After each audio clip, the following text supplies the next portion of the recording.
And by the way, the name of a cat is Hryszko. But the presentation won't be about the cat, won't be about how to be the not bad tester. It may sound a bit basic, let's say, but from time to time it's good to be back to the basics, back to the roots, to remember where we started, what's important, what is at the core of testing and quality. And it will be a bit about that. I was properly introduced, but a bit more maybe. I'm a tester, like quality enthusiast. I graduated from Technical University. I was studying computer science, so IT all the way, not like changing the industry, just testing was there all the time. I lecture at 2 universities, including Jagiellonian here in Krakow, and also like adventures, also connected with IT. And I may say I'm a pretty half of Hryszki team. So you could be at the presentation of my husband, who was just before that. What do testers do? When I started this 15 years ago, and I told my mother that I'm a tester, and she said, "So what do you do?" When I also do the interviews to my company or in general, I ask people to try to explain to their parents or grandparents what is quality or what is software testing. Actually, it's not an easy task because for most people, also in the IT world, testers are seen like that. So we are monkeys just clicking through the application, right? When someone fails, we are reporting a defect and we start to click again. Why this misconception? Why people think like that? I'm sure you heard some of those sentences. Become a tester within 1 week, right? You will be testing. The tester doesn't have to be technical at all. Anyone can be a tester. In the big money just tomorrow. Everyone can be tester. The testing is the easiest path to get to IT, right? You heard, I'm sure, at least one of those somewhere. And that's not actually correct. You can start not being technical, but for sure you won't be especially good tester within a week or even a month or a year. It takes time. It takes a lot of learning. And also, you have to have proper approach. It's not that anyone can be a tester. But there are those advertisement like that, and also some people that work with not the best testers also have this idea that this is how testing looks like, but we shouldn't stick to it, right? Why this is wrong to say things like that and to still be in this approach that testing is just the easiest path and testing is so easy. Because as the quotation here say, if you don't value yourself, no one will either, right? You probably were in projects when you are not valued as a tester. Like, if we can cut a bit of time for software development, we have delayed, what do we cut? Testing, of course, right? Because that's at the end. Testers are sometimes perceived as this lesser IT people because they're not technical, they don't know stuff, and such things. So to go out from this approach to prove other people in anti-world, we have to be good testers, right? Or at least not bad ones. So this is why I would like to present you a few wrong approaches to the testing in software in general to help us a bit to get rid of this approach to testing, this perception that testing is something less than software development, because actually testing is part of software development. It's nothing different. When I was studying computer science, it was 5 years, and during these 5 years I heard one sentence about testing, and that was all. Now it's changed, and now it's like one semester of testing, but when I was studying, it was one sentence that testing is part of software development. That's all. It was all, but that is important, and that is true. Testing is part of software development. It's not something separate. So how to be part of this software testing, how to influence and show that you are not bad tester, avoid things that I will describe in a moment. So first, wrong approach, following the script. You can hear when you're starting, or what do testers do? Oh, they have the test cases, they just follow the few steps. If something is different than in the script, then they report a defect. And we can compare that to a crime scene, right? The software is a crime scene. There is this investigator, the detective, arriving at the scene, and he pulls up the paper. I have a script, and I follow the script. Is there blood? No, there is no blood. So this is not murder. If there is any tool? No, no tool. And like that, and then, okay, safe closed. Everything was like in the script. This was not murder, but someone is dead, so probably something, right? Accident. Or something like that. That would probably not work well, right? And the same, or at least similar, with the testing. I have a script. Let's say I'm a junior tester or new to the project, and I have a script, and I follow exactly what is said in those steps. Will I be a good tester doing that? Not really, right? I don't think so, because we have to explore, we have to think what's there, why the system is behaving how it is behaving, right? What are the root causes of such a behavior? Is it really something that our stakeholders want? Is it something that is fulfilling all their needs, right? There is a lot to test to assure quality, and we work in quality assurance, than just following the script. So that's wrong approach, and it's not something we should tell junior testers that, oh, just follow this script, right? That's not the way to do proper testing. The second wrong approach is to treating requirements as an ultimate truth. Right? So we have this oracle. It's even in the nomenclature called test oracle, right?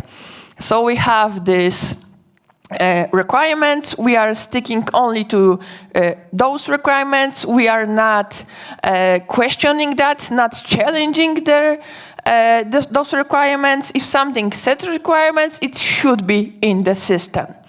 It may be similar to having only one source of information, right? Like TVP in Poland, or let's say the Russia Today right now. And I don't think that we will exactly know what's there, what's happening, having only this one source of information. The same with requirements. We have other things called test oracles, other sources of the ultimate truth, like previous versions, users, people who are working on the system, similar software, right? We have things that are commonly known. We have heuristics that can help us. There is a lot of things that can guide us to the knowledge how the software should work, right? How it should look like, not only the requirements. Of course, that's a basis for us, right? But we should question that. We should challenge the requirements if we see that something is not valid, something is wrong. Of course, we shouldn't question everything, or or maybe we should. But at least think a bit. You probably heard about the methodology or the book of Adam Roman. So thinking-driven testing, that's the best approach to testing, the best methodology to think, not just to follow the rules, not just to follow the requirements. What do we have next? Lack of peer reviews. For sure, that's popular, becoming more and more popular are among developers. They do the peer reviews, they do the pair coding, for example, do the review of the code. But it's not so much popular and it's not so much used among the testers, and it should be. Because we produce a lot of artifacts. We may say so, test cases, test plans, test scripts, all that stuff. And if we just produce it and use it, it may go wrong, right? The same with a book. I will just write a book, do not proofread it, do not edit it, just print it and give it to you. Most probably it won't be the best book you can find. Maybe the content will be okay, but I'm sure there will be some issues, some misconceptions, some discrepancies in that. And the same with our test artifacts, right? Like any presentation I do, I give to someone to proofread at least once to see if there is at least no typo in it. The same should be with our artifacts. When we do the test cases, give it to someone. I know time is the issue, right? We do not have time to peer reviews, to do all the review and walkthrough or whatever approach you have. But at least if you write test cases or test scripts, let someone else to execute them. So they can have the possibility to see what did you do to maybe correct you or have some additional ideas to your work. So that's very important to have this kind of feedback, this kind of information for someone else. Because people have different point of views, right? Different approaches. So we only can gain something more doing the peer reviews, not only wasting time as it is perceived mostly by managers because you did something, why to review it, right?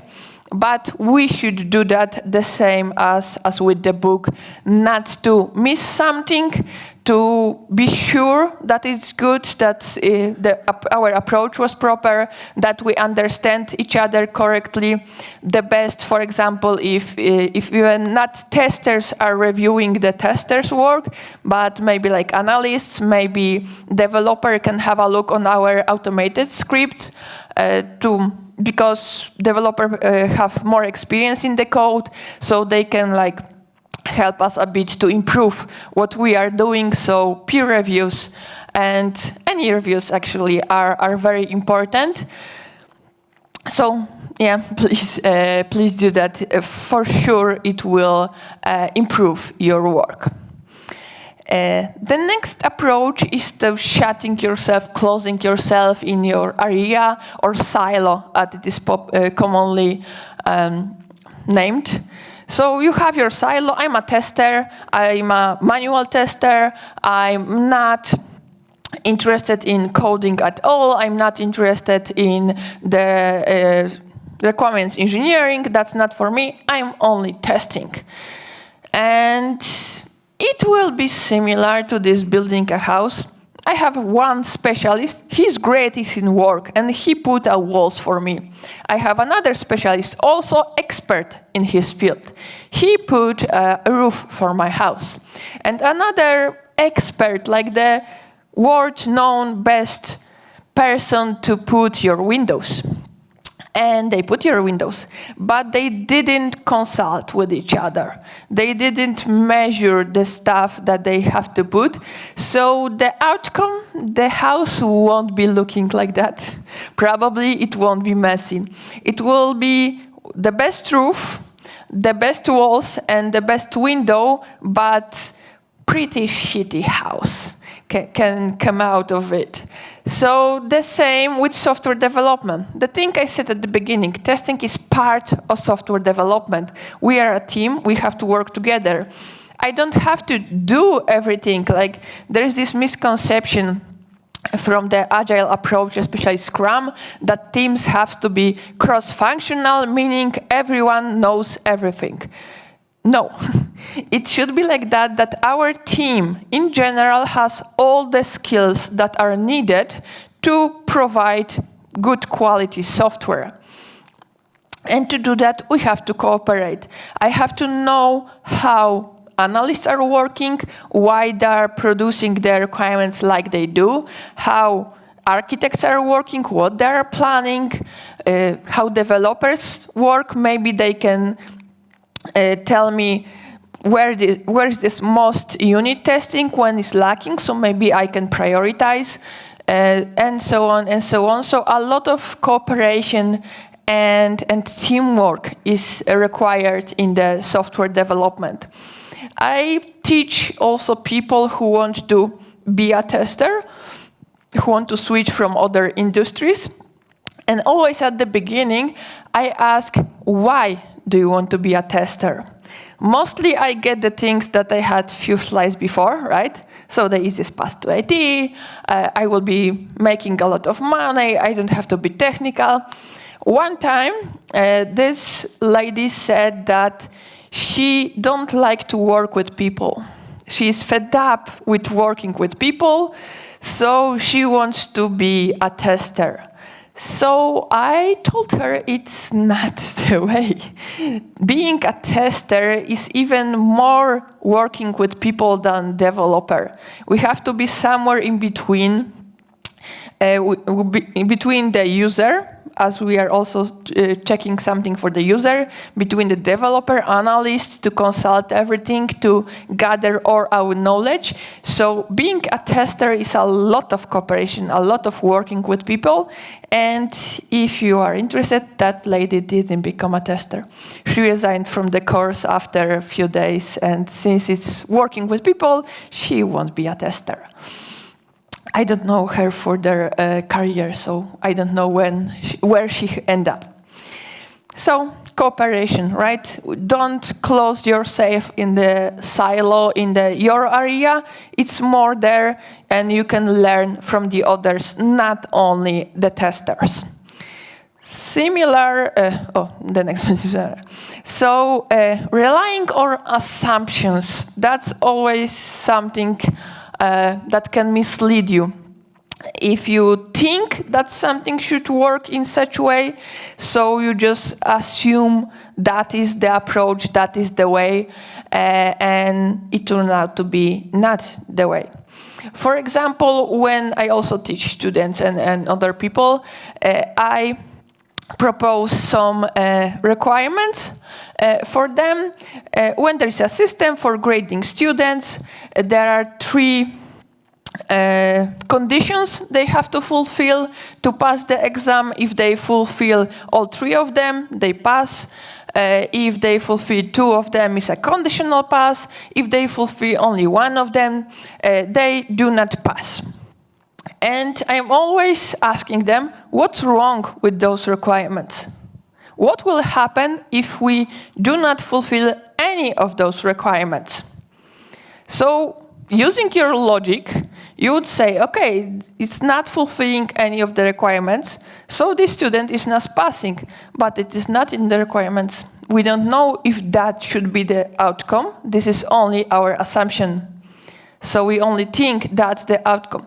This example is pretty obvious, but there are also others when we think something should work in a certain way, but it isn't, it shouldn't be. So we should rely on the facts. We should have something to back us up if this is something that we are assuming. It doesn't have to be requirements.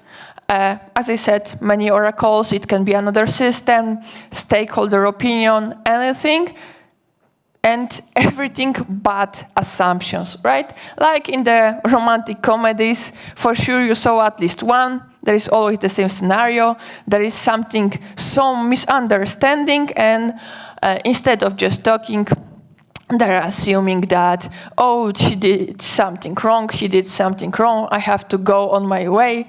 And the one thing that would help with this situation is just talking. So to know the facts, not to assume something. And the sixth, wrong approach, a bit connected to the silos, but more specific, knowing the business knowledge and ignoring the business knowledge. I know sometimes the specific field we are working in, like insurance, medical, automotive, or something like that, can be tricky. There is a lot of knowledge to it, and I can say, I'm a good tester, I have requirements, I have another information, I do not have to know how certain things work. And is it a good approach not to know? For sure it's not. I'm not saying I have to be expert in the automotive.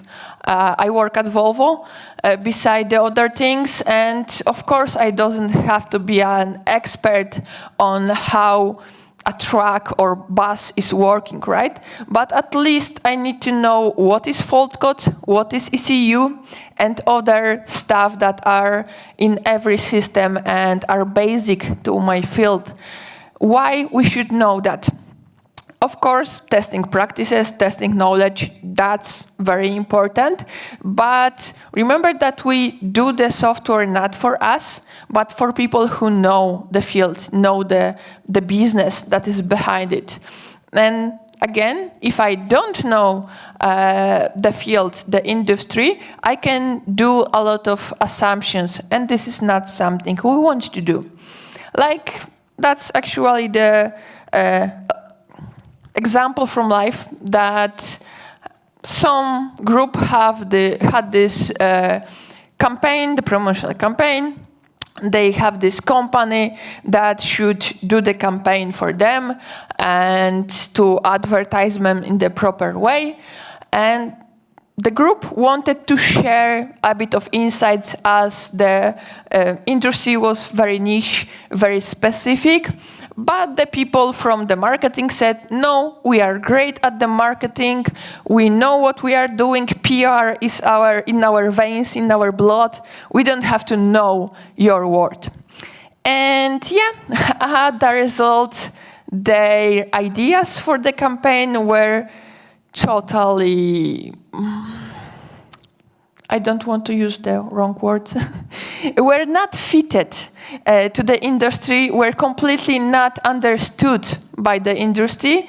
So the group just resigned from the agreement and said, no, it's not something that will get to our stakeholders, our clientele, so we will not go with that. Similar in testing, right?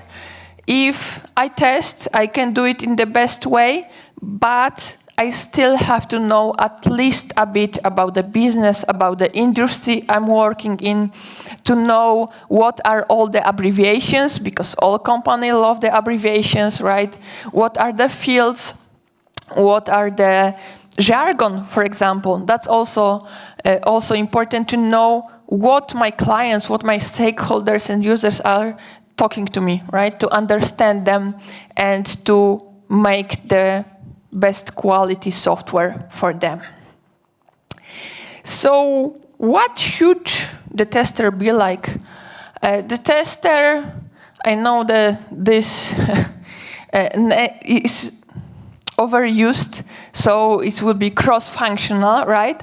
But I would say tester needs to know about testing, of course, about the roots, about the basics, but also have at least interest also in the other fields. I will not say like this, there is T-shape, P-shape skill model when we are in depth in one or two fields and broad knowledge about a lot of them.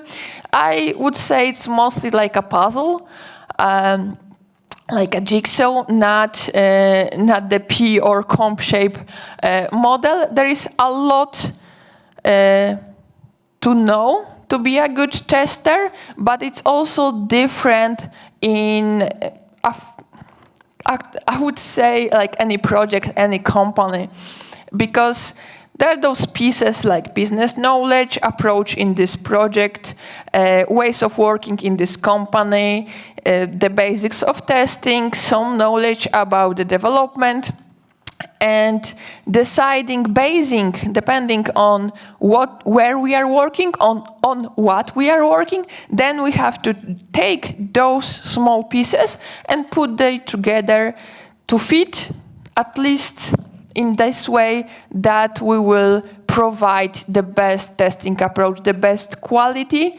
software fitted for this given situation. Because good tester, great tester, in one company can be totally lost in another or even another project, right? When the ways of working are different, approach is different, business is different. So every time, like a chameleon, we have to adjust, we have to find those small pieces that fit in this situation and proceed with our testing based on that. And I think, yeah, that's, I didn't change the slide for English, but yeah, if you want to know something more beside the question, if you have right now, you can find me on LinkedIn. We have also, together with Jarek, this Not Ethnic Testera page, when you can find a lot of different information and links regarding testing, and you can catch me also later somewhere here. Thank you. Thank you very much. Thank you very much for interesting presentation. And we are waiting for your questions here in this room and on Discord. No questions. No questions. So maybe I will ask, because the title of the presentation was How to be not bad tester. What one advice would you give to any tester? How to be good in... To any tester. Yeah, in one sentence. One universal advice. Do you have something like that? Think. Good advice. It was one word, not one sentence, but yeah, think. But and how adjust. important. Yeah. Anything? So, thank you. Any question? No.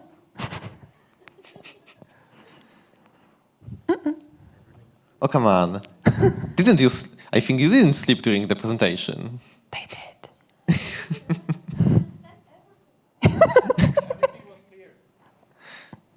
Okay, so in that case, thank you very much.